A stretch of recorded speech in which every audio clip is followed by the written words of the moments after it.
تو اسی طرح یاد رکھو یہ ربیع الاول کا مہینہ ہے نا، ربیع الاول کا مہینہ، آپ اللہ اس کے رسول صلی اللہ علیہ وسلم سے محبت کا اظہار اس طرح سے نہیں کر سکتے جس طرح اللہ اس کے رسول نے نہیں بتایا۔ ربیع الاول میں صحابہ کرام نے یہ کچھ کیا یا نبی نے یہ کچھ کیا جو آج ہو رہا ہے بھائی؟ میں ایک ٹیکنیکل دلیل دوں، دیکھو نبی صلی اللہ علیہ وسلم کا جو یوم ولادت تھا نا، پیر کا دن تھا۔ کون سا دن تھا؟ پیر کا دن۔ یہ تو صحیح احادیث سے ثابت ہے۔ اب سوال پیدا ہوتا ہے کہ یوم ولادت کیا عید کا دن ہو سکتا ہے کہ نہیں ہو سکتا؟ بہت سے لوگ کہتے ہیں یوم ولادت کیا ہے؟ عید کا دن ہے، عید میلاد النبی کہتے ہیں نا۔ تو ہم اللہ اس کے رسول سے پوچھتے ہیں کہ یا رسول اللہ صلی اللہ علیہ وسلم آپ بتائیے کہ آپ کا ولادت کا دن کیا عید ہو سکتا ہے کہ نہیں ہو سکتا؟ تو مسلمانوں کے ہاں دو طرح کی عیدیں ہوتی ہیں، ایک بڑی عیدیں اور ایک چھوٹی عیدیں۔ ایک عید الفطر، عید الاضحیٰ، یہ سال میں عید الفطر بھی ایک دفعہ اور عید الاضحیٰ بھی ایک دفعہ۔ یہ اس میں ہم نماز پڑھتے ہیں، نہاتے ہیں، دھوتے ہیں اور مصلی کی طرف جاتے ہیں، ایک دوسرے کو مبارکبادیں دیتے ہیں، جانور ذبح کرتے ہیں، ساری دنیا میں یہ منائی جاتی ہے۔ کیا خیال ہے؟ اور ایک ہفتے میں ایک ایسی عید ہے جو ہر ہفتے ریپیٹ ہوتی ہے، جس کو جمعے کا دن کہا جاتا ہے، یہ بھی چھوٹی عید ہے۔ یہ بھی کیا ہے؟ اس میں بھی کچھ عید کا لک اللہ نے ڈالا ہے، اس میں بھی خطبہ ہوتا ہے، اور عید الفطر اور عید الاضحیٰ میں بھی کیا ہوتا ہے؟ خطبہ۔ اس میں بھی 2 رکعتیں، ان میں بھی 2 رکعتیں، اس میں بھی نہاتے دھوتے ہیں، سنت ہے، اور ان دونوں عیدوں میں بھی کیا خیال ہے بھائی؟ نہاتے۔ ان دونوں عیدوں میں روزہ حرام، اور جمعے کے دن بھی روزہ مکروہ۔ خاص جمعے کو مخصوص سمجھ کے روزہ رکھنا حدیث میں اس سے منع کیا ہے۔ کسی کا چھٹی کا دن ہے یا اس کو آسانی ہے تو ایک الگ بات ہے، اس نیت سے روزہ رکھنا کیا جمعے کا دن بڑا دن ہے تو میں اس لیے روزہ رکھ رہا ہوں، اس کی حدیث میں ممانعت ہے۔ تو پتہ چلا عید کا لک آیا کہ نہیں آیا اس میں؟ اب مجھے ایک بات بتاؤ، یہودیوں کے لیے مقدس دن اور وہ عید جو ہر ہفتے ریپیٹ ہوتی ہے، وہ کون سا دن تھا ہفتے کا؟ یہودیوں کے بعد عیسائی دنیا میں آئے، عیسائیوں کے لیے کون سا ہوا؟ اتوار۔ تو ہمارے لیے کون سا ہونا چاہیے؟ پیر ہونا چاہیے تھا نا۔ جمعہ کہاں سے بول رہے ہو بھائی؟ ہم اور لیٹ آئے تو ہمارے لیے کون سا ہونا چاہیے تھا؟ پیر، اور وہ نبی کا یوم ولادت بھی تھا۔ لیکن نبی کا یوم ولادت تھا، اس لیے اللہ نے پیر کو نہیں رکھا، ریورس کر دیا جمعے کو، تاکہ لوگ یوم ولادت کو عید سمجھنا نہ شروع کر دیں۔ بہت مشکل ہے بھائی، پشاور میں بات سمجھانا بہت مشکل ہے، بہت مشکل ہے۔ اور یہ الحمدللہ میں ویسے چھیڑنے کے لیے کرتا ہوں، وہ تو کراچی میں بھی سمجھ میں نہیں آتی کسی کو۔ یہ جملہ میں کراچی میں بھی بولتا ہوں، لاہور میں بھی بولتا ہوں۔ وہ غیرت دلانا مقصد ہوتا ہے کہ بولے یار اتنی آسان بات ہمیں سمجھ میں نہیں، کیسی بات کرو، ایک دم بوجھ میں سمجھ میں آ رہی ہے، جوش میں آ کے بولتے ہیں، پھر آتی ہے سمجھ میں۔ کچھ مسائل غیرت کے ہوتے ہیں۔ اب آپ بتاؤ کتنی زبردست لاجک کی بات ہے کہ ہونا پیر کا دن چاہیے تھا، لیکن اور وہ یوم ولادت بھی تھا، لیکن اس کو کیا کر دیا؟ ریورس۔ اتنا کافی تھا اس امت کو سمجھانے کے لیے کہ نبی کا یوم ولادت میں عید نہ بنانا، اتنا کافی تھا، لیکن نبی نے ایک اور کام کیا۔ شاید نبی کو معلوم تھا، اللہ نے بتا دیا تھا کہ یہ امت باز نہیں آئے گی، تو نبی نے ایک اور کام کیا کہ پیر کو آپ نے روزہ رکھا۔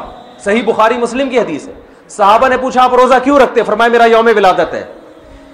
عید کے دن روزہ رکھنا جائز ہے؟ کیا مطلب؟ روزے کا عید کا جو تھوڑا سا بھی تصور تھا نا یوم ولادت میں، اس تصور کے بالکل کھرچ کے جڑ سے خاتمہ کر دیا کہ روزہ اور خوشی کا دن جمع نہیں ہو سکتے، اور آپ پھر یوم ولادت کو یوم عید کہہ رہے ہو۔ تو یہ وہ کوشش ہے جو اخپل کوشش ہے، یہ اللہ اس کے رسول کی بتائی ہوئی کوشش نہیں ہے۔ خوشی میں کھایا جاتا ہے، روزے نہیں رکھے جاتے۔ ہمارے نبی روزہ رکھے، تبھی آپ دیکھو سعودی عرب میں سب عرب اکثر روزہ رکھتے ہیں پیر کے دن، سنت ہے، ہمارے یہاں رواج نہیں ہے۔ جمعرات کا بھی رکھتے ہیں، پیر کا بھی۔ پیر کا جمعرات کا تو کسی بھی وجہ سے رکھ لیا، لیکن پیر کا اس لیے رکھا کہ یوم ولادت ہے میرا۔ تو خوشی میں کھانا کھایا جاتا ہے۔ روزہ تو کھانا پینے سے بچنے کا نام ہے، اس کی میں 2 مثالیں دے دیتا ہوں تاکہ اور سمجھ میں آ جائے. آپ کی شادی ہو گئی, فرض کرو, کہہ رہے ماشاء اللہ, فرض کرو شادی ہو گئی, دوست ملتے ہیں, یار سنا ہے تیری شادی ہو گئی, خوشی میں کیا کھلائے گا, یہی کہتے ہیں نا. آپ نے کہا اتنی مجھے خوشی ہوئی ہے کہ کل صبح نہ میں ناشتہ کروں گا نہ تم ناشتہ کرو گے, ہم کھانے سے کیا کریں گے, اوائڈ کریں گے. کہے گا پہ تیرا باپ دنیا سے چلا گیا ہے جو غم میں نہیں کھا رہا تو. حدیث میں آتا ہے نا جس گھر میں میت ہوتی ہے تو لوگ غم زدہ ہوتے ہیں تو ان کو کھلاؤ جا کے, کیونکہ وہ کھا نہیں سکتے بیچارے, غم میں ہوتے ہیں, پکاتے نہیں ہیں. آپ کا بیٹا پاس ہو گیا امتحان میں اچھے نمبروں سے, لوگ پوچھتے ہیں بھائی بڑا مزہ آ رہا ہے یار, کیا کھلائے گا. آپ نے کہا ڈنر کا نہ ہے, آج تم بھی رات کو بھوکے سو گے اور میں بھی بھوکا سو.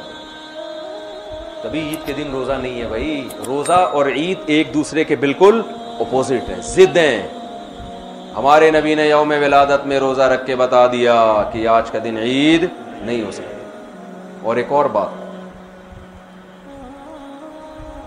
مسلمانوں کی عیدیں عید الفطر اور عید الاضحیٰ رات میں ہوتی ہیں صبح ہوتی ہے؟ بولو نا بھائی. کرسمس صبح ہوتی ہے رات کو ہوتی ہے؟ رات میں. اسلام میں عیدیں صبح کے وقت میں رکھی گئی ہیں کیونکہ رات میں انسان شراب کباب کی طرف جانے کا خطرہ, عیاشی کی طرف, رنگ رلیوں کی طرف جانے کا خطرہ زیادہ ہوتا ہے, بتیوں کی طرف جانے کا خطرہ زیادہ ہوتا ہے. تمیز سے نہیں مناتا وہ. صبح بدتمیزی سے عید منائی نہیں جا سکتی صبح کے ٹائم میں, ہے بھائی. صبح تو نہا دھو گے نماز پڑھے, جمعے کو بھی دن کی روشنی میں رکھا گیا, جمعہ رات میں نہیں رکھا گیا.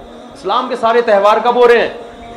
اور عید میلاد النبی صبح منائی جاتی ہے یا رات کو؟ جوش و خروش آتا ہے رات کے وقت, بتیاں, پھر ناچ گانے بھی ہونے لگے آج کل, کیک کاٹنا شروع ہو گئے, بریک ڈانس شروع ہو گیا. معذرت کے ساتھ کوئی ناچ رہا ہے, کوئی نبی کی محبت میں ناچ ناچ کے گر گیا نیچے, ہے جی, پتہ نہیں کیا کیا کر رہے ہوتے ہیں. یہ وہ کوشش ہے جو آپ کی اخپل کوشش ہے, یہ اللہ رسول کی بتائی ہوئی کوشش نہیں, بلکہ اللہ رسول اس کے خلاف بتا رہے ہیں. سمجھتے ہو بات کو کہ نہیں سمجھتے ہو؟ تو چھوڑ دو یہ سب کچھ. تو اللہ نے قرآن میں کیا فرمایا؟ پہلی شرط نیت آخرت, دوسری شرط کوشش بھی کرے, تیسری شرط کوشش بھی اپنی نہیں بلکہ آخرت والی کوشش, چوتھی شرط وَهُوَ مُؤْمِنٌ, توحید پرست بھی ہو, ایمان بھی ہو.